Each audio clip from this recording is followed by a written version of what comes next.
മലപ്പുറം പാണ്ടിക്കാട് ചെമ്പ്രശ്ശേരിയിൽ ഉത്സവത്തിനിടെ വെടിവെപ്പ്. ചെമ്പ്രശ്ശേരി സ്വദേശി ലുഖ്മാനാണ് വെടിയേറ്റത്.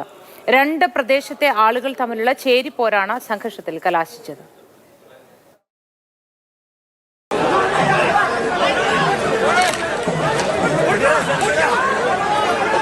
തിങ്കളാഴ്ച പുളിവെട്ടിക്കാട് ക്ഷേത്രത്തിൽ ദേശങ്ങൾ തമ്മിൽ ചേരിതിരിഞ്ഞ സംഘർഷമുണ്ടായിരുന്നു.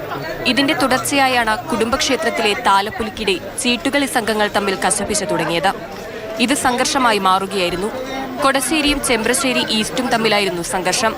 പെപ്പർ സ്പ്രേയും എയർ ഗണ്ണുമടക്കം ഉപയോഗിച്ചായിരുന്നു ആക്രമണം. ഇതിനിടെയാണ് വെടിയുതിർത്തത്.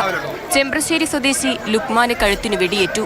ഇയാളെ കോഴിക്കോട് മെഡിക്കൽ കോളേജിൽ പ്രവേശിപ്പിച്ചു.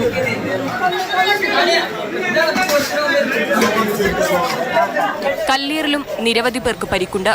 3 സ്വകാര്യ ആശുപത്രികളിലും കോഴിക്കോട് മെഡിക്കൽ കോളേജിലുമായി 20ഓളം പേർ ചികിത്സയിലാണ്. ആരുടെയും പരിക്കുകൾ ഗുരുതരമല്ല. മാതൃഭൂമി ന്യൂസ്, മലപ്പുറം.